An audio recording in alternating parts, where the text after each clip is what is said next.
Es la hora de la pastela, irse a la cama y ver qué pega. Es la hora de la pastela. Hola, bienvenidos a la pastela que le vamos a dedicar a Jorge Macchi. Y vale decir que aproximarse a la obra de Jorge Macchi es una tarea o casi infinita por la cantidad, yo diría, de crítica y de lectura que viene recibiendo tanto nacional como internacionalmente, pero básicamente de la diáspora de críticos argentinos en el mundo. Y por otro lado puede ser una obra bastante fácil, una tarea bastante fácil analizar su obra a través de los temas que toca y los modos en los que los toca. De todas formas, yo diría que el objetivo de esta pastela es preguntarse en primer lugar por qué le damos tanta bola a Jorge Macchi. Es decir, para sacar del paso la discusión sobre si esto es arte o no, ya que se autodefine como postconceptual, yo diría que el arte de Jorge Macchi es un arte intermedial. Julian Rebenich, en un libro que se llama Aesthetics of Installation Art, de alguna forma repasa la teoría estética del modernismo de Clement Greenberg, Rosalind Krauss y Theodor Adorno, y cómo el tema de la instalación y el tema del arte postconceptual de alguna forma, si se quiere, desafía esta serie de elementos estableciéndose como un arte intermedio. El arte de Jorge Macchi es definitivamente intermedio. Él usa muchos medios y los medios al mismo tiempo los usa casi en relación a sí mismos. Sin embargo, hay algo que a mí me preocupa de la obra de Jorge Macchi, que es que en términos de intermedialidad, Theodor Adorno dice que la obra de arte, para ser arte, debe, digamos, constituir los modos de representación de los medios específicos utilizados. Es decir, se pueden usar diferentes medios, pero esa utilización de diferentes medios tiene que referir permanentemente a las condiciones de generación de arte de cada uno de esos medios.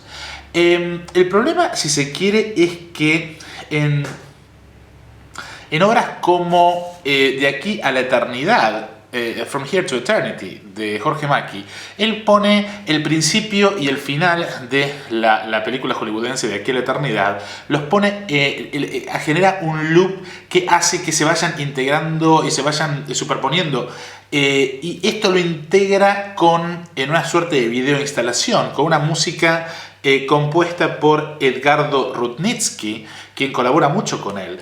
Y esto establece, esta música tiene un software que coloca notas de manera azarosa, y esto tiene que ver con una integración de la música, lo diacrónico y el azar. Es decir, Jorge Macchi no solamente recurre a lo intermedio como para no estar limitado por los límites de cada disciplina artística, sino que además los mezcla todos, y cuando tiene la posibilidad de referirse a los límites de esas obras, lo que hace es terminar refiriéndose a ellas en términos de lo que esos medios y esas obras y esas disciplinas, no son.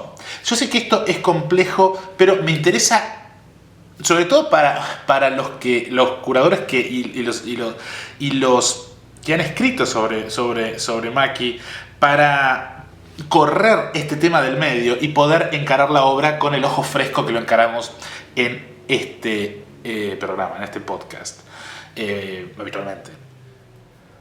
Es decir, más allá de todo lo que se pueda llegar a decir sobre la obra de Jorge Macchi, hay algo que la obra de Jorge Macchi permanentemente refiere, y es al espacio de mostración del objeto. Es decir, el objeto aparece en un espacio siempre de galería o de museo, en un espacio blanco, que refiere al tipo de teatralidad del minimalismo. Es decir, ¿a qué me refiero con esto? En el minimalismo nosotros tenemos un ladrillo en el medio de una galería de arte Y ese ladrillo, para constituirse en arte, necesita un espectador de arte y necesita una institución artística que transforme al arte en ladrillo. Al ladrillo en arte. Esto, si se quiere, es algo que permanentemente Mackie plantea. Y yo diría que es el principio como para poder empezar a explicar su obra. Su obra está compuesta de objetos y música puestas en relación de manera más o menos, yo diría, él y sus críticos llaman poética, pero yo diría articulada y hasta narrativa, pero para siempre referir a sí mismas en tanto obras de arte dentro de una institución artística. Por lo cual, el arte de Mackie es un arte profundamente institucional y no sorprende que sean instituciones como Tate Modern o el Reina Sofía que hayan comprado ese tipo de obras, y ya vamos a ver qué significa esto. Uno de los aparentes ejes de la obra de Mackie está relacionado con una reducción al mínimo de ciertas claves visuales a los fines de la representación de un oxímoron visual o de una figura retórica de desplazamiento que puede ser una paradoja, una ironía, una metonimia, una sinécdoque, etc. Como vemos, están dados los elementos para que las interpretaciones a nivel de la subjetividad del espectador sean infinitas. Esto no es un concepto nuevo, sino ampliamente utilizado a lo largo de la historia del arte y se puede resumir con el término aporía. Del griego a, negación, poros, pasaje, como los poros de la piel, en donde pasa la transpiración, puede traducirse aporía como callejón sin salida de sentido, yo diría. Y es el tipo de construcción retórica orientada al bloqueo de sentido. Algunos plantean que las obras de arte más memorables son aquellas que contienen este bloqueo deliberado de sentido.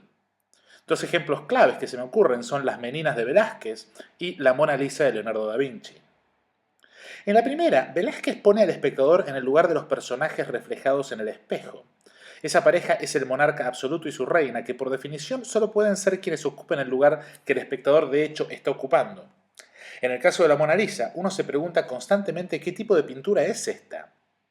Como retrato está demasiado cerca a los íconos bizantinos. Como arte italiano tiene un fondo demasiado flamenco. Como comedia hay algo trágico.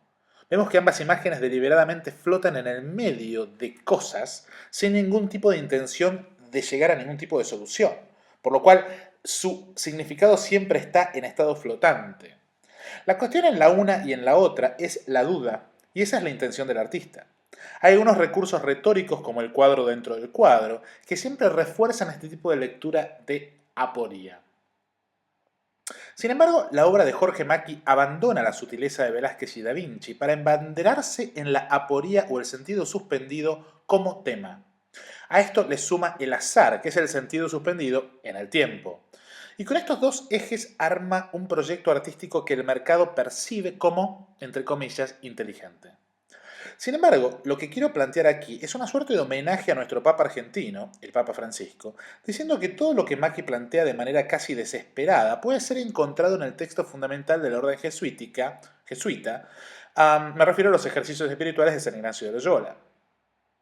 Me refiero más específicamente a uno de los mecanismos mentales y espirituales con los que el que medita aspira a la totalidad de la experiencia mística, llamado composición del lugar. La composición del lugar insta al que medita a que a partir de un objeto físico puesto a su disposición, ya sea una reliquia o un crucifijo, por ejemplo, se imagine el resto de la historia mentalmente. Me puedo referir al martirio del santo o a la pasión de Jesucristo, por ejemplo. Es decir, mediante el fragmento se accede visualmente dentro de la mente a la totalidad. Es por esto que la relación entre lo incompleto y lo total es tan importante para el barroco. Yo creo que esto es lo que Jorge Mackie trata de presentar como una gran novedad, pero lamento decirle que no lo es. Para peor, cuando por un lado anuncia una economía de recursos visuales orientada a la tematización y exaltación del fragmento, por el otro recurre a la imagen en movimiento, la música y la intermedialidad. En otras palabras, si por un lado se presenta como trabajando dentro de los límites del objeto a los que transforma en un tema, por el otro termina usando la música, la temporalidad y, como el resto de los casos que venimos viendo, a la opinión poética y obsecuente de los críticos como modo de apuntalar un lenguaje visual pobre. Esto es lo que puedo decir de Mackie, sin embargo me interesa ahora desplazarme al lado de sus apologistas para ver y comentar sobre lo que se dice de esta economía del fragmento incompleto y el azar. Vale decir que esta es otra analogía entre la obra de Mackie y la Iglesia Católica, la que solo se ve confirmada a través de sus escribas que reafirman el discurso canónico y desactivan toda posibilidad de lectura alternativa. En el catálogo de la muestra Anatomía de la Melancolía en la Bienal del Mercosur de Porto Alegre, en Brasil, esto en Porto Alegre, Brasil, en el 2007, el crítico y curador Gabriel Pérez Barreiro dice lo siguiente, y ahora estoy citando a Pérez Barreiro. En el primer contacto, la obra de Mackie provoca una impresión desconcertante, la de hallarnos frente a una incertidumbre de baja intensidad y al mismo tiempo poderosa, escondida dentro o detrás de un objeto que en principio se enuncia a sí mismo como algo formalmente puro e inocuo. Dicho de otra manera más simple, la obra de Mackie puede ser entendida en términos de la diferencia entre la comprensión lógica que tenemos del mundo y nuestra experiencia sensible de él. En una obra temprana como Escalón, el simple hecho de presentar un solo escalón sustraído de una escalera cambia nuestra lectura del objeto de modo tal que de pronto lo vemos como un ataúd irregular y extraño y a la vez como una escalera que no lleva a ninguna parte, como un escalón en el vacío. Esta forma de encuentro de distintos sentidos sobre un mismo objeto es típica del afán de Mackie por producir múltiples capas de resonancia. Casi como si el objeto estuviera dentro de una cámara de ecos donde la memoria personal se choca con ideas filosóficas. Ahora bien, para que esta resonancia sea posible, el objeto tiene que conservar como cualidad básica un obstinado silencio, es decir, no es posible hacer demasiado explícitas sus intenciones sin que la obra corra el riesgo de volverse didáctica o meramente ilustrativa. Y ahora ahí se termina la cita. Y ahora comento. El problema que yo tengo con la lectura de Barreiro es que el título de la obra Escalón desactiva la vista de dicho objeto como un ataúd. Lejos de provocar desconcierto real, Mackie se asegura que el espectador no se desilusione demasiado y le asegura un significado.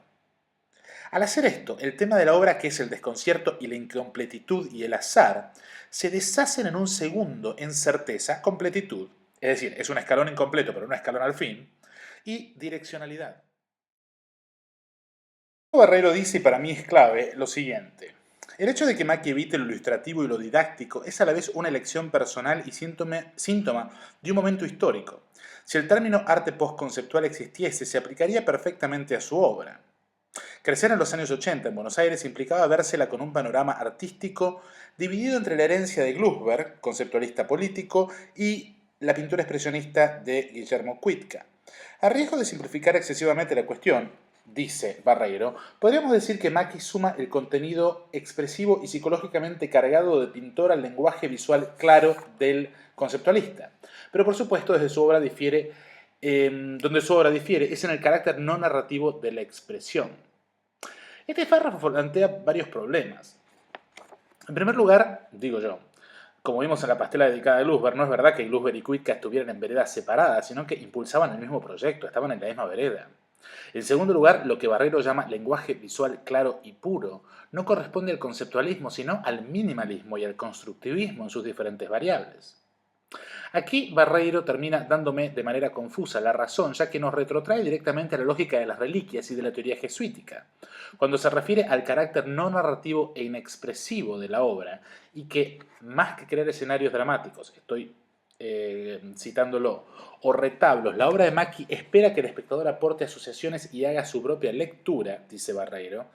En realidad, Mackie aporta un título que cancela toda posibilidad de autonomía por parte del espectador para hacer dicha lectura. Es decir, al ponerle un título está orientando nuestra lectura. Mackie habla el lenguaje del sinsentido post-minimalista que tanto gusta en la Tate Modern o en las galerías del primer mundo, y lo habla muy bien. Sus objetos y sus pinturas reclaman presencia en tanto que menos es más, y en este sentido resultan profundamente decorativas para el nuevo tipo de hogar zen. El hecho de que Mackie elija objetos de la vida cotidiana como periódicos, fósforos y demás apunta a desfamiliarizarlos y sacarlos de contexto. Sin embargo, el arte contemporáneo de objetos e instalaciones hace eso por sí solo. El poner cualquier cosa en una galería o en un museo de por sí redunda en un proceso de desfamiliarización. Es como si Mackie decidiera exponer los mecanismos de una ironía visual sin ser gracioso o de un oxímoron visual sin enunciar sus términos.